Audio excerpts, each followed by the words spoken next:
why are we having such a crisis of meaning? Why are we having such a crisis of mental health?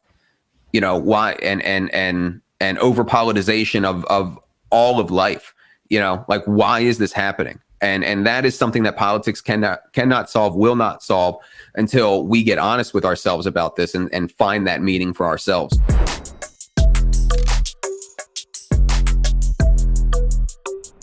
Hello, everyone, and welcome to another episode of the Robert Patton Global Podcast. I'm here today with another legend, Michael Heise. He is the founder and chair of the Mises Caucus and the Libertarian Party, which I just joined. Thank you for Awesome. Joining me here today. Thanks for joining the Libertarian Party, man. That's awesome. Yeah, I feel like the other two parties are both kind of the same, and they're both a little in it for the money. And I feel like the libertarian movement is headed, it's just trying to push things in the other direction on the pendulum swing, just get things back to normal a little bit, or fair. What do you think? I mean, I think the elevator pitch for the libertarians is that we want you to be free, and we want you to be left alone. That so long as you're not hurting anybody, you're not violating people's property, you're not defrauding them, you're not committing violence against them, that generally speaking, you should be left alone to run your life, and only you know how to run your life, and not the government. I think that's a pretty simple message, and I think it's a message that resonates with our history and our culture as the founding of our country. Yes. I think there's a lot of noise right now, between the media and social media and all of that, to kind of amp people up algorithmically and get them against each other and all of this sort of thing. But I'd like to think that people deep down believe this and are more or less just being held mutually hostage by these two parties. Yeah, because you have to pick one or the other. And it is, so the Libertarian Party is sort of like a mini nonviolent revolution against the power of, the United States government, which, we might still live in the best country in the world, maybe. I wouldn't know. I've never lived anywhere else. But it's gotten, the corruption is so blatant and obvious. We need some checks and balances or something. Yeah, the corruption has gotten out of control, and when you buy a Corvette on credit, things look pretty good. But eventually those interest payments build up, and the bills come due, and then maybe the whole situation is laid bare, and with the bank failures and the increased inflation, and the Federal Reserve is basically out of bullets. Not that they ever really had a gun to begin with. They can only intervene in the market and distort it. But I think people are realizing, or at least feeling, that they're out of bullets. If they lower interest rates to quote unquote generate stimulus, that's the cause of a lot of the inflation, because they held interest rates at zero or near zero for 10 years. Maybe our grandparents understand this a little bit better than us, because they went through I think the interest rates went as high as 18 or 20% in the 70s with when Paul Volcker was in the Federal Reserve. And that's what has to happen for any, really the Federal Reserve shouldn't exist, but for any semblance, of sanity to come back, the interest rates are going to have to go way higher than what they are now, which is going to cause a lot of short-term pain in loans, in business development, that sort of thing. And, they don't appear to be willing to do that. They're doing these kind of incremental changes. Well, if it hit 18% in the 70s, our debt to GDP ratio is way more out of control now. Our unfunded liabilities are way more out of control now. So there's really no telling how high it would have to go to really, reset things. Yeah, there's no money to pay the debt, and the Corvette is falling apart, so to speak, metaphorically. Exactly. We took out this loan on this sweet car, and the whole system is falling apart. Nobody wants to work. We don't have any manufacturing in America. Very limited anyways. And that's how, goods and services is how you're going to pay off this debt. And there's the structure is seemingly dwindling. I just watched this South Park episode last night. They've been having some really sweet episodes, but It's like nobody wants to work. Everybody needs a mental health day. And it's like back in the 70s, and I guess people were willing to work for the country almost. I just saw a chart of something like this. I mean, it was on social media, and I don't know the source, but the chart was something like it was marking several metrics going back to the 70s of like 18-year-olds or 19-year-olds, upwards of like 19-year-olds, ever worked a job for pay. And it was like between 80 and 90% in the 70s. And it's just been kind of going downward ever since, with it really starting to go down after year 2000, to where you're at like 60 or 65% of modern 18 or 19-year-olds who have ever worked a job, or they had tried alcohol on there. I don't know that that's a good indicator, but or like went on a date, or like all of these kind of things, and it's all just like plummeting. Wow. Yeah. I mean, it shows the direction of society when people haven't even really been on dates, and I everybody got super comfortable during the pandemic, I guess, and I don't need to work, Yeah. The paradigm of work has definitely changed with the gig economy, with the remote working stuff, and I think there's a lot of people who were, when you're remote working, you're probably not going to be nearly as accountable as you are in the office space environment and that kind of thing. I think that's a big problem, but I also think that fundamentally all the problems that we have, we look at them as if they're actually political problems, and I think they're not. They're not actually political problems. They're psychological problems, essentially. We have created such an opulence from our debt that we are delaying childhood.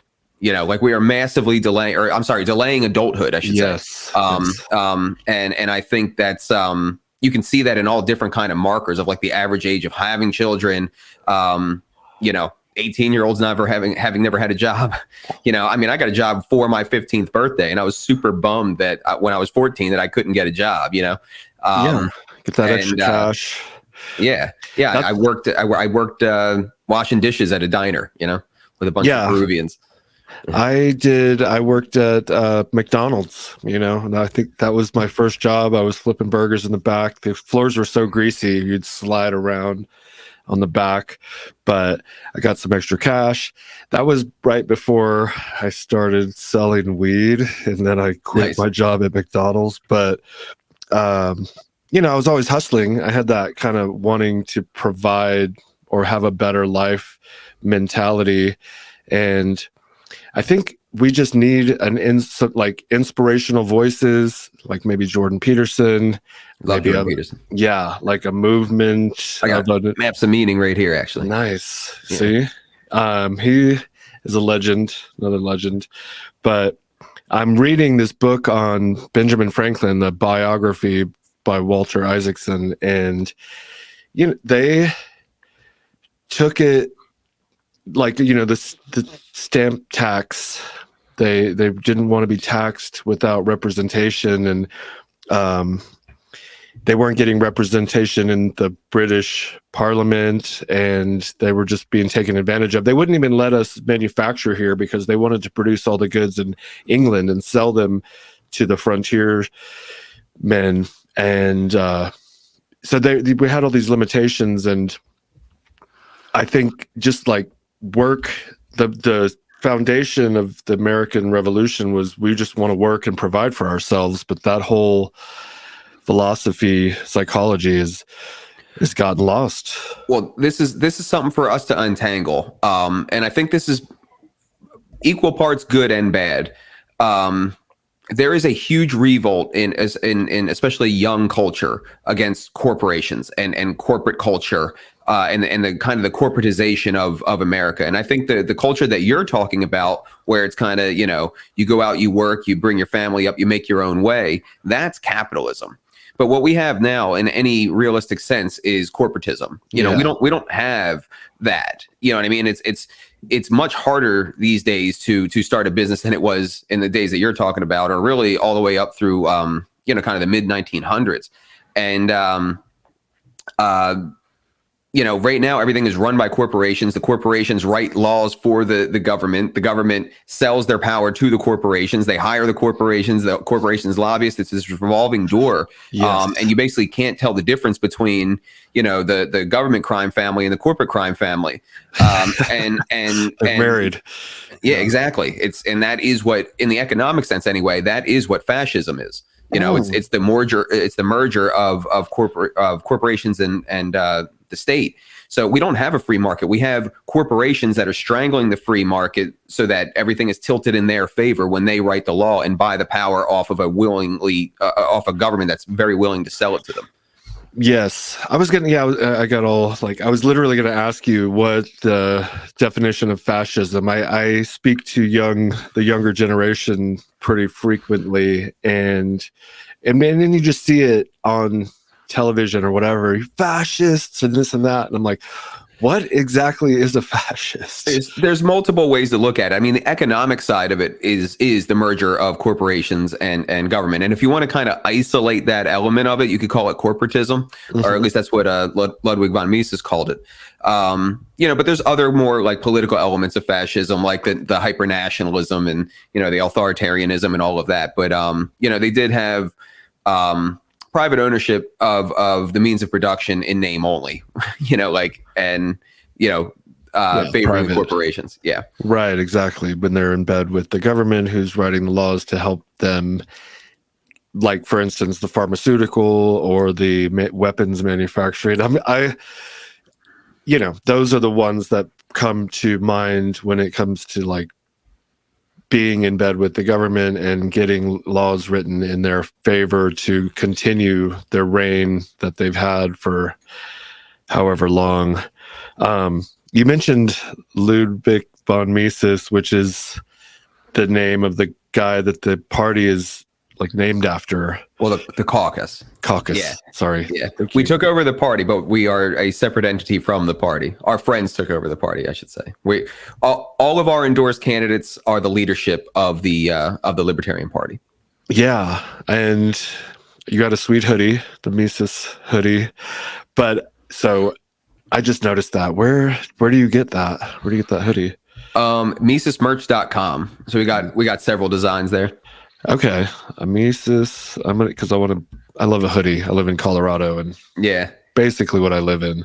Got a little sidetracked there. How did you get started in this whole endeavor?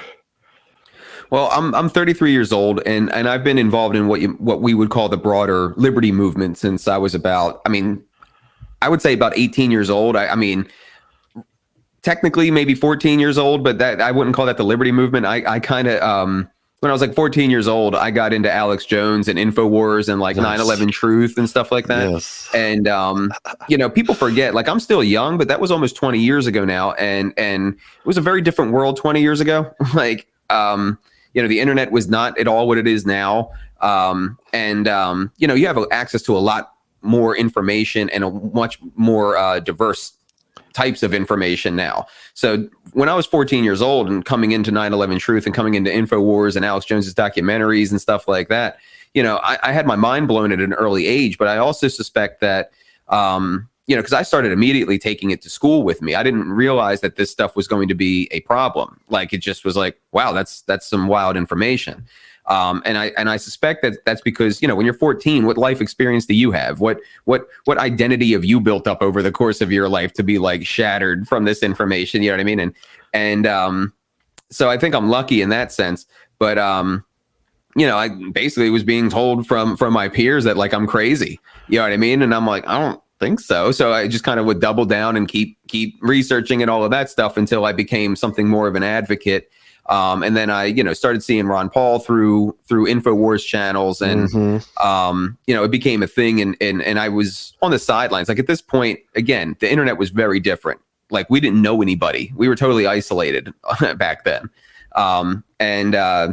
So we saw the Ron Paul thing and kind of cheered it on from the sidelines. And that's when I started getting more and more interested in actual libertarianism. And then started doing some street activism. And by the time 2011, 2012 came, when Ron Paul was going to run again, me and my, small circle of friends that were really into this decided that like we have to get involved this time. Nice. So we essentially what we did, we didn't know what to do. You know what I mean? So like essentially what we did is we would like go out behind Kmart or Sears and stuff like that, steal cardboard boxes from them, paint Infowars.com on them, or like End the Fed on them, and like literally nail them to trees and stuff around the neighborhood. And it got to the point where my buddy had grabbed like 3 pieces of 4x8 pieces of plywood, and like behind our house is like the highway ran parallel with the road that we lived on. So we went to the top of the hill where the highway was, and then had these 3 big signs for like Infowars.com. And well, it turns out a guy named Keith, his parents were tax protesters and libertarians. They supported Ron Paul in 1988. He was driving his work truck, saw these signs, and got off at the next exit, started driving up the road where we lived that ran parallel, and then said, you know what? I'm willing to bet the guy with the huge garden out front is who did that. And sure enough, that was my buddy Kyle's house. And Keith, like Morpheus in the Matrix, basically pulled us out into this underground world, and I haven't looked back since. Whoa. Yeah, that's wild. When you mentioned the like 9/11 truthers, Alex Jones, I joined the army under the guise that, Iraq had weapons of mass destruction. Mm-hmm. We were attacked by these people. And my friend just sent me a video 22 years later of the Pentagon attack. And it's like, slow motion. And then you can tell it's not a fucking plane. Oh yeah, like it's like 4 frames, and that's all they ever released, or 6 frames or something like that. Yeah. Yeah. And it's like, you lied to me once, shame on you. You lied to me again, shame on me, or whatever, if I fall for it. So now I don't believe anything that they say, that's kind of not a positive way to live in a society, but maybe just, you got to protect yourself and question everything, Yeah. And so that's how we kind of got involved in the liberty movement itself. And that's when I got really into libertarianism and Austrian economics and this kind of thing. And, just when I found, like, at the time, I was really, really depressed at the time, being depressed and waking up at a young age and like feeling alienated from people. I was also extremely angry. So like, when I found my people, essentially, when I found this kind of like underground world, like I said, I never looked back. And there was such an animation to the Ron Paul thing, like people were really passionate. I mean, yes, and I was too, but like I live in Pennsylvania. So like, for example, at the time you had the Occupy movement going on, and we had a group called Truth, Freedom, Prosperity, where essentially we had this crazy survivalist that was a part of our crew. So we had prime real estate at Occupy Philadelphia. We didn't have a tent though, because we had this crazy survivalist. We had like a build to code structure with like kerosene heat in it, amongst all of these commies who were there for like Occupy. And then we had Ron Paul signs all plastered on this thing, and we were offering people hot tea to come in and talk about the Federal Reserve. And we had enough people to where we were staffing this thing 24/7. So I would like work during the week and then go and sleep on the streets in the weekends to during Occupy, to like talk to people about the Federal Reserve and this kind of thing. And it was just a wonderful, wonderful time meeting all these people. And I've always wanted that back. I've always wanted that sense of community and electricity back that I experienced from that. And it's weird because I'm 33 years old now. I'm still young, but I'm like a grizzled veteran within the liberty movement. And so like, I feel bad for these younger people coming into libertarianism or related ideas who never got to experience a movement like that, where it was like the media is friggin' terrified of us and we're growing and we're strong and we're united and this kind of thing. So that's, part of the spirit, I would say, of what we are attempting to do with the Mises Caucus. Nice. Yeah, I think I was in Iraq when the Occupy movement was occurring, and I remember a lot of my fellow soldiers had like don't tread on me flags in their in their houses or whatever, and we were like supporting. But being in the military, you're not allowed to publicly endorse any type of movement. But that "Don't Tread on Me" was actually created back in the 1770s or what, that during the Revolutionary War, and so it makes sense to be applied in against this tyrannical government that we find ourselves under at this point, which is like, it seems like a shadow government, which I'm not sure if I'm using that properly, but the Fed, I feel like the Fed is the real power, the boogeyman behind the puppet politicians, but I have no idea. What do you think? I mean, I think I speak for a lot of libertarians, especially those of us coming from like the Austrian school and all of that. I think the big thing about Ron Paul was like, if you could sum him up, it's end the Fed, end the wars. And it's this understanding of the role that the Fed plays in the economy and how pernicious it is and how it really does feed into a lot of the other problems. Now, right now, a lot of the problems that we focus on as a society are more social, and it doesn't necessarily address those problems, but it can. Essentially when you create a cheap credit society, and you incentivize people to take out credit that wouldn't otherwise be available to do projects and to create this pyramid of debt, people are going to make financial decisions and live above their means in a way that they wouldn't do otherwise. And so it's all about incentives, and incentives are more than just, there's social incentives to behavior. There's psychological incentives behavior, not just financial. And basically, but if you switch those financial ones, you start to switch up the formula for how people act in other ways. And, I'm going to use the word opulence. And if we start acting more opulent when that opulence is built on debt, you can kind of see how there's cultural degradation that could be associated with all of this that isn't built on any real stable ground. So that when the bills do come due and the house of cards comes falling, the house of cards comes falling down, these people are not prepared, because they've been living on credit, they've been living opulent, and I think that's what we're seeing. And I think young people especially are seeing this because it seems like the cracks in the foundation are really widening for this younger generation. Say, like I would say, Gen X and younger, like the 90s kids and younger. Oh, okay. Yeah. I don't know. It's like a false opulence, and they're living on this world where you can manifest reality if you just meditate, which I've actually done. That's how I'm making fun of it, but that's how I kind of created SHEATH, was through, a little bit of magic, visualization, but a lot of hard work and follow through. You have to like put the idea into motion and follow through with your vision. You can't just visualize money in your pocket and not do anything about it. But it seems like with free money over the past couple of decades, that it's just, hard work is no longer as valuable as it used to be,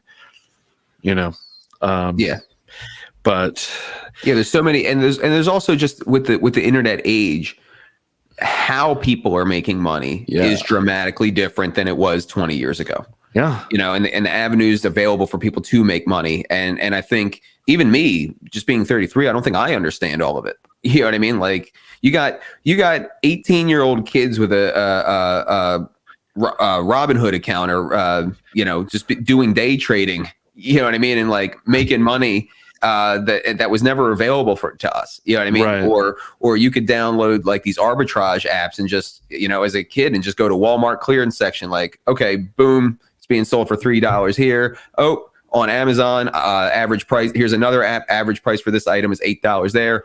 You know what I mean? Like there's just all these avenues that are available now. So I mean, and I think sometimes we don't understand it. I'm still yearning for the days where I go into a business, I say, my name is Michael Heise, I shake the owner's hand, I would like a job. You know what I mean? And that's gone.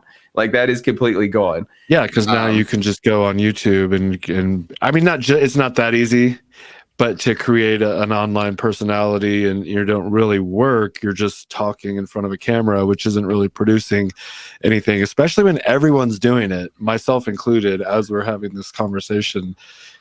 I do it more for fun and to learn and to progress my communication skills, and learn and meet new people. I've met a lot of really cool people doing this. So I do appreciate you coming on here and talking to me. And you've built this massive caucus. It's a movement. A lot, it's supported by Dave Smith, the Tupac of podcasts. Libertarian Tupac. Yeah. Yeah. And he is one of my favorite, podcasters, personalities, comedians, Libertas. Check that special out. Yep. That was hilarious. But you've created this thing and it's up. It took over the Libertarian Party. What are we doing now? I think you're on tour. Yep. So a couple things that we're doing now, because, I'm sure, like, talking about the Libertarian Party, that there's going to be some listeners who like roll their eyes like, oh God, third parties. And here's the thing with us as the Mises Caucus, what we're trying to do with the party is kind of start really being realistic and honest with ourselves about where the Libertarian Party is as a third party and where third parties are within political reality. I suspect that the average person who isn't, in the know or who isn't like actively involved, I suspect that the average person they see out of the Libertarian Party or have seen out of the Libertarian Party, they haven't really seen anything out of them. They haven't really heard of them. They'll see them on the ballot for governor or Senate, and they'll come in and they'll say these ideas, and then, they can't win, and then they disappear and then reemerge 2 or 4 years later to kind of do this again. And it's not serious because it's not building up. It's just shooting for the top and saying how great our ideas are, but they can't win. And it's this vicious cycle. So like, we're trying to stop that cycle. We don't get me wrong. We still have to run for ballot access reasons, which I understand is not exactly motivating for the average voter. We still have to run for like governor and president and Senate and stuff like that. But what we're doing, the shift that we're making with the Libertarian Party is to focus much more on local level politics, and specifically city council, mayor, school board, judge, and sheriff, but really mayor, city council, and school board. Because people don't realize how powerful those seats are. Well, and I think they're starting to realize more and more ever since the COVID lockdowns. If you were living someplace and your sheriff said, we're not doing this, while the rest of the country was basically declared worthless, or what was the term they used? Non-essential. Yes.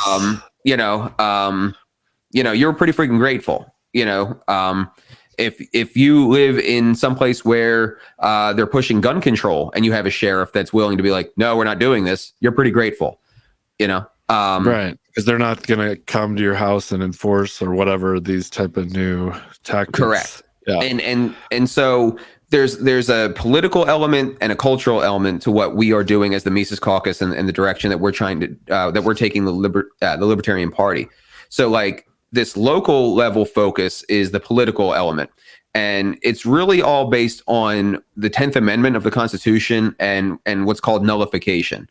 Now, you're in Colorado. You're very, very familiar with nullification. You guys have nullified several federal laws against marijuana and now, mushrooms and other psychedelics. These are Schedule 1. These are basic. As far as the feds are concerned, you guys have legalized heroin.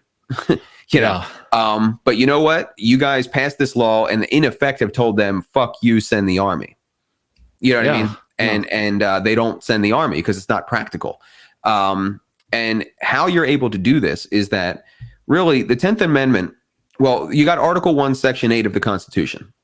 And that is the section of the Constitution that says the Congress shall have the power to blah, blah, blah, blah, blah.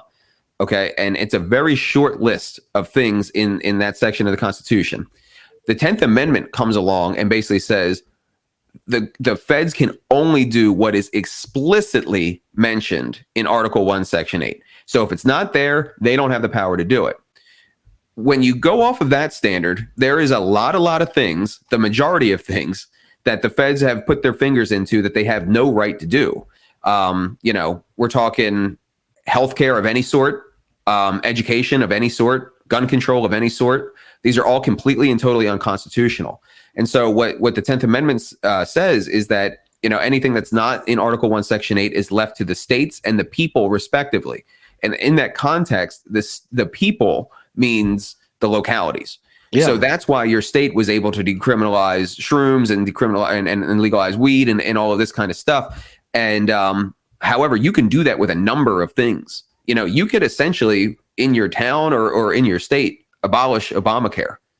You can do anything that's not in Article 1, Section 8. The towns themselves have the ability to do. So that all of a sudden makes city council. There shouldn't be a board of education. So school board and mayor, extremely powerful. You can actually literally push back against the feds and nullify the federal government from your own community. And these are also, when compared to Senate and governor and that kind of thing, very winnable races for libertarians. It's pretty much the only races we ever do win. So then the question is how do we organize around that reality, and maximize for that reality.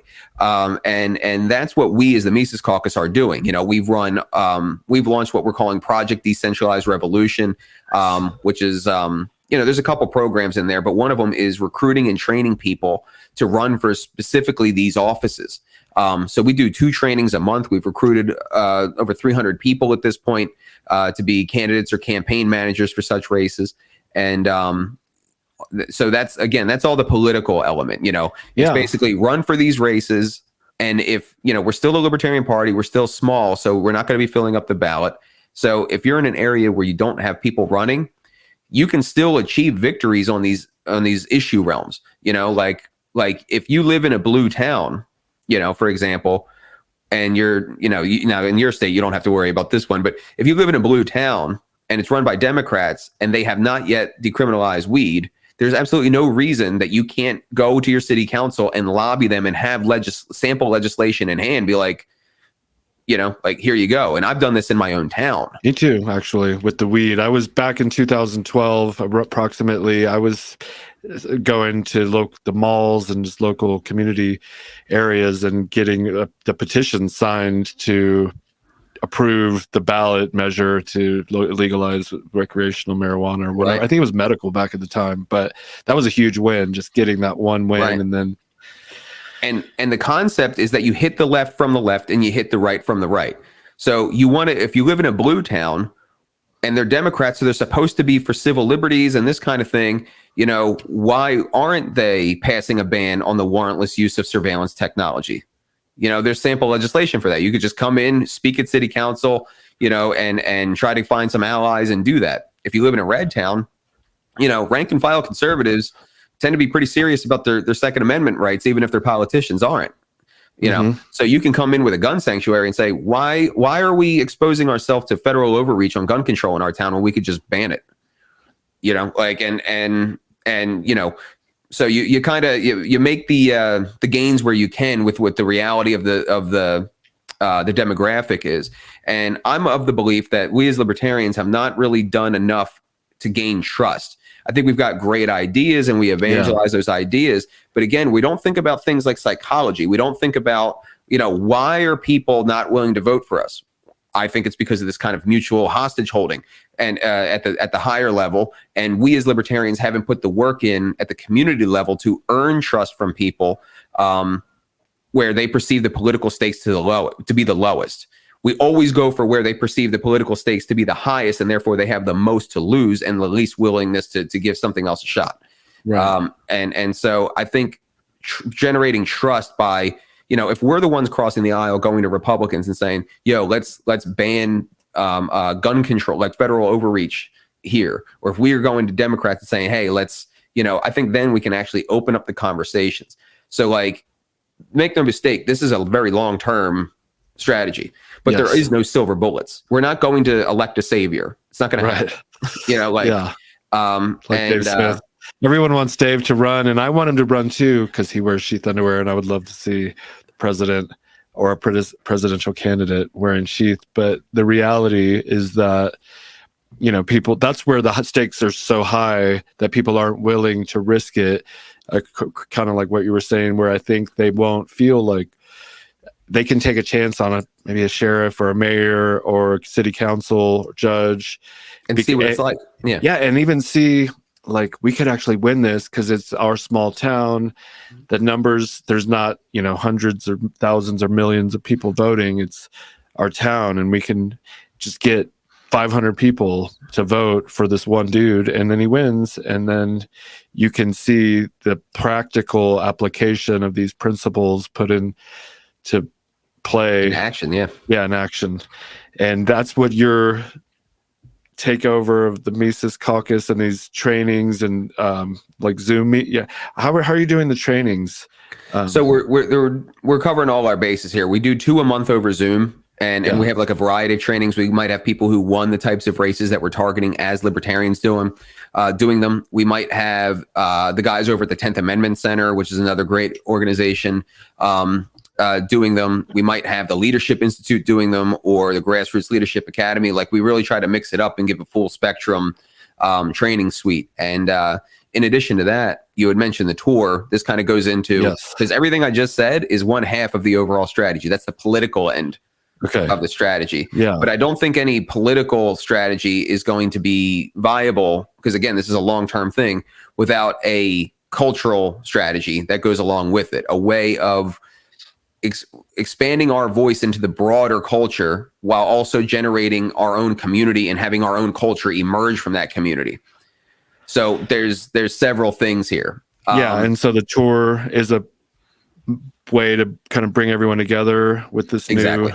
So yeah, what you're talking about is we're calling it, our tagline for the organization as a whole is "Take Human Action," and that's a play on words of, again, Ludwig von Mises in this book here, Human Action. In the with the Austrian School of Economics, the term human action it's the basis for the entire Austrian school. It's the idea that humans act purposefully. They act in the interest of goals. They act as if they're trying to attain goals. And so you might call that purposeful action. And that is the basis for all economic activity. It's not formulas. It's not treating economics like it's physics. It's literally just people working to attain the goals within certain realities, like scarcity, like the fact that they have their own subjective value calculations. So take human action, take purposeful action. You know what I mean? Like, it's a play on words. So it's the Take Human Action tour.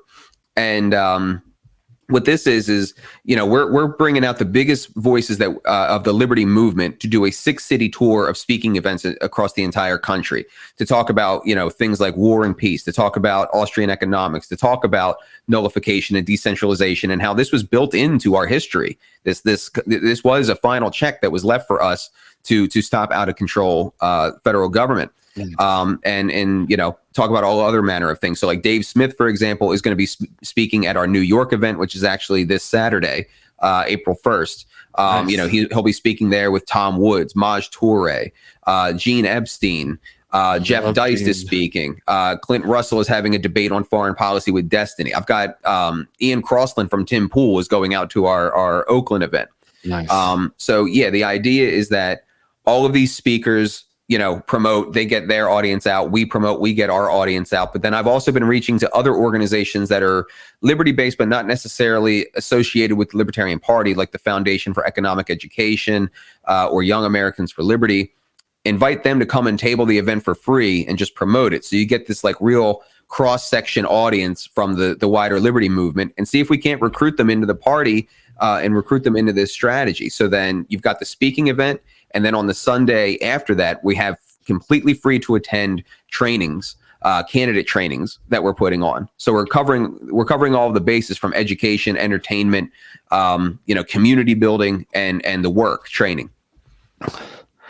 You're doing a great thing. And you mentioned these popular speakers, notable, not necessarily libertarians, but liberty-minded individuals. And I thought of Russell Brand for some reason. And he's he preaches similar philosophies on social issues. I think when it comes to freedom, stay free. That's one of his taglines. I guess Dave Smith was just on with him. Oh, that's right. I didn't listen to that. I haven't yet either. But again, this is the kind of thing where I'm talking about, where like you might have you have what you might call the broader culture, and then the internal culture. So like these events are built around building our internal culture, getting people together, forming bonds, building our community, and having our culture emerge outward from that community. Yeah. Things like Dave going on Russell Brand, though, or the way that he has built relationships with Joe Rogan, right. Or, I've personally even been on Tim Pool. There's a lot of libertarians that go on Tim Pool. Yes, exactly. Kind of building these relationships with people outside of our immediate sphere of influence so that we can have access to these platforms and not just get the word out, but build a narrative around who and what we are as libertarians.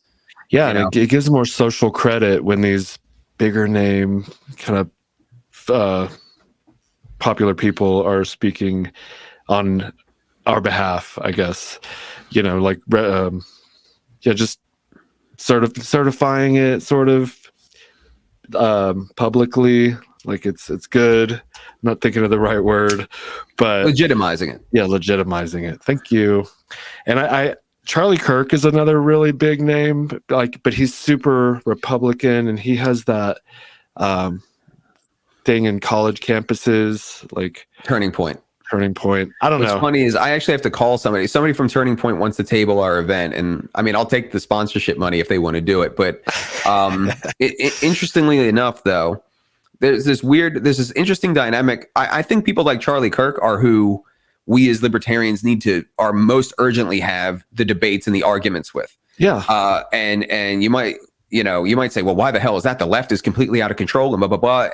But the reason for that is because us and the right are currently aligned on the left. You know what I mean? Like we're aligned on the fact that the left has taken over the institutions. And so I think there's a real big debate on what the hell do we do about this? And libertarians, I think, are just now starting to find their social footing because of the decentralization of the media into the podcast era. So we're basically need to have these debates with the right on how to respond to the left. Yes. And I think that is going to be very interesting as we move forward. Yeah, it'll be a growing exercise, and see because there's so many things that we all agree on. I think ultimately we all agree on more than we disagree, and the overlords or the media, they pick out these very small details on where we might disagree, whether it's abortion and what month is acceptable, or gun control, like you can have this gun but not that gun, and then they'll pit us against each other on these like kind of minute details rather than finding what we all agree on, and I think that's what's good about the liberty movement. I think a perfect example is like with the shooting that just happened. The left is, as they always do, immediately going for the guns, but the right is not exactly killing it on this either. You know what I mean? I know that there's subsections of the right that are doing better than others, but the right is making this about, well, they were a trans radical activist and all of this stuff. And I'm not denying that that's true, but again, there's a lot of things that are being made out to be political problems that are psychological problems. It turns out people go nuts. Yeah. And people of all political backgrounds go nuts. Yes. And again, I think we're living in a society where we have a crisis in meaning, and people are replacing the part of themselves that is typically reserved for religion with other things that are very crippled gods, what you might call them, like ideology or even social media, like the vanity and the avatar that people put out and the dopamine hit that they get from that is replacing this void, and it's making people fucking crazy. Like it's really making people crazy.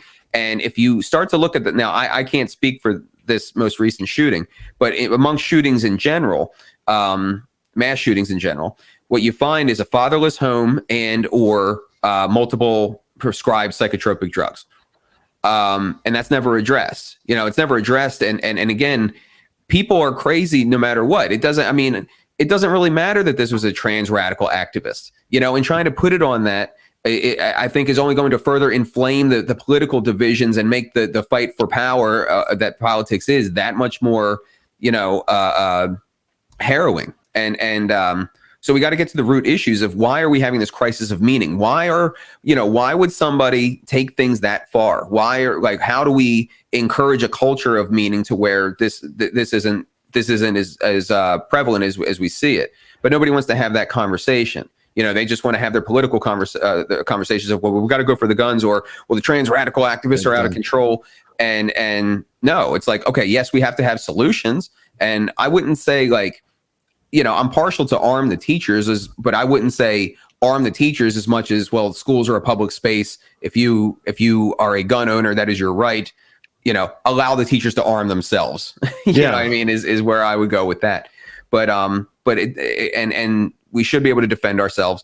But again, it doesn't address the root problems of why are we having such a crisis of meaning? Why are we having such a crisis of mental health? Why and over-politicization of all of life? Why is this happening? And that is something that politics cannot solve, will not solve, until we get honest with ourselves about this and find that meaning for ourselves. Yeah, I don't think they want to solve it. They want to keep us in turmoil and fight, bickering amongst each other so that they can continue to siphon trillions of dollars out from the economy and do whatever they do. I